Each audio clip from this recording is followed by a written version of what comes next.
तुम्ही इथे एकदम सेफ असाल. प्रेक्षकांनो, आजच्या भागामध्ये असा ट्विस्ट पाहायला मिळणार आहे ज्यामुळे सायलीचं आयुष्य पूर्णपणे बदलू शकतं. रात्री अचानक सायली दचकून उठते आणि पुन्हा एकदा तिला त्या छोट्या तन्वीचे भास होऊ लागतात. दुसरीकडे सचिनने स्वतःच्या आईवडिलांना थेट वृद्धाश्रमात ठेवलं. त्या मुलीला मी कधी भेटलेच नाही. आजच्या भागाची सुरुवात होते रात्रीच्या शांत वातावरणातून. अचानक सायली जोरात दचकून उठते. तिच्या चेहऱ्यावर भीती स्पष्ट दिसत असते. ती घामाघूम झालेली असते. तेवढ्यात अर्जुन जागा होतो आणि सायलीला विचारतो, सायनी, तू पुन्हा एवढ्या रात्री हे फोटो का बघतेस? काय विचार करतेस तू? अर्जुनचा आवाज ऐकून सायली काही क्षण शांत राहते, पण तिच्या मनामध्ये खूप मोठं वादळ सुरू असतं. ती मनातल्या मनात विचार करते, मलाच कळत नाहीये, मला हिचे भास का होत आहेत? मी ह्या मुलीला कधी पाहिलं सुद्धा नाही, तरी असं का वाटतंय की मीच तिचं बालपण अनुभवतीये? प्रेक्षकांनो, इथेच मालिकेमध्ये एक मोठा सस्पेन्स तयार करण्यात आला आहे. कारण सायली आणि तन्वीचं काहीतरी खोल कनेक्शन असल्याचे संकेत आता पुन्हा एकदा मिळाले आहेत. आता दुसऱ्या सीनमध्ये सचिन एक मोठा निर्णय घेताना दिसतो. तो स्वतःच्या आईवडिलांना वृद्धाश्रमात घेऊन जातो, पण म्हणतो, काही दिवस तुम्ही प्लीज इथे शिफ्ट व्हा. पण प्रेक्षकांनो, इथे एक गोष्ट खटकणारी आहे. सचिनचे आई वडील एवढे शांत कसे? त्यांना खरंच काहीच संशय आला नाही का की सचिन त्यांच्यापासून काहीतरी मोठं लपवत आहे? हो, हा सीन खूपच इमोशनल दाखवण्यात आला आहे. कारण आईवडिलांच्या चेहऱ्यावरची असहाय्यता स्पष्ट जाणवत होती. पुन्हा एकदा सीन सायलीकडे वळतो.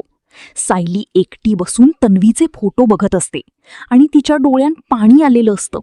ती स्वतःशीच बोलते, ज्या मुलीला मी बघितलंच नाहीये, मला तिचे भास का होतायत?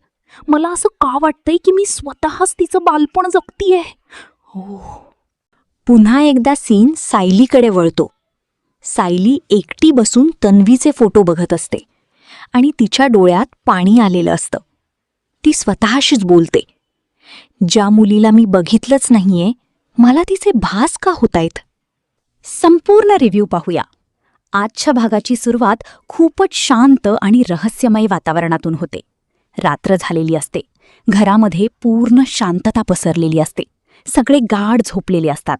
सायली रात्री फोटो बघत बसलेली असताना अर्जुनची झोप उघडते. तो उठून सायलीकडे बघतो आणि तिला एवढ्या रात्री जागं पाहून त्याला सुद्धा धक्का बसतो. अर्जुन शांतपणे सायलीला विचारतो, सायली, तू पुन्हा एवढ्या रात्री हे फोटो का बघतेस? तू नेमकं काय विचार करतीयेस? अर्जुनच्या आवाजामध्ये काळजी स्पष्ट दिसत होती.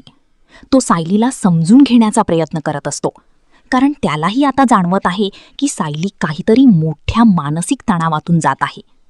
सायली मात्र अर्जुनच्या प्रश्नाचं उत्तर लगेच देत नाही. ती फक्त शांतपणे फोटो बघत राहते. हा सीन खूपच भावनिक वाटतो, कारण अर्जुन सायलीसाठी खरंच चिंतेत असल्याचं स्पष्ट दिसतं. दुसऱ्या सीनमध्ये मालिकेने पूर्ण वेगळा ट्विस्ट दाखवला आहे. सचिन त्याच्या आईवडिलांना वृद्धाश्रमात घेऊन जातो. हा सीन पाहून अनेक प्रेक्षकांना मोठा धक्का बसला, कारण सचिन अचानक एवढा कठोर निर्णय का घेतोय हे कोणालाच समजत नाही. सचिन त्याच्या आईवडिलांना शांतपणे म्हणतो, काही दिवस तुम्ही प्लीज इथे शिफ्ट व्हा. त्याच्या आवाजामध्ये अपराधीपणा स्पष्ट जाणवत होता, पण त्याचे आईवडील मात्र पूर्ण शांत दिसत होते. त्यांनी फार प्रश्न विचारले नाहीत आणि हाच भाग प्रेक्षकांना खटकला, कारण इतक्या मोठ्या निर्णयामागे नक्की काहीतरी गंभीर कारण असणार. पण सचिन अजून ते सत्य लपवत आहे. मालिकेचा फोकस पुन्हा सायलीवर येतो. सायली एकटी बसलेली असते आणि पुन्हा तन्वीचे फोटो बघत असते. यावेळी तिच्या डोळ्यांत अश्रू असतात. ती खूप भावनिक झालेली दिसते. ती स्वतःशीच बोलते, ज्या मुलीला मी बघितलंच नाहीये, मला तिचे भास का होतायत? मला असं का वाटतंय की मीच स्वतःच तिचं बालपण जगतीये? हा सीन मालिकेचा टर्निंग पॉइंट वाटतो, कारण आता सायली आणि तन्वीमध्ये काहीतरी खोल संबंध आहे हे जवळपास स्पष्ट झालं आहे.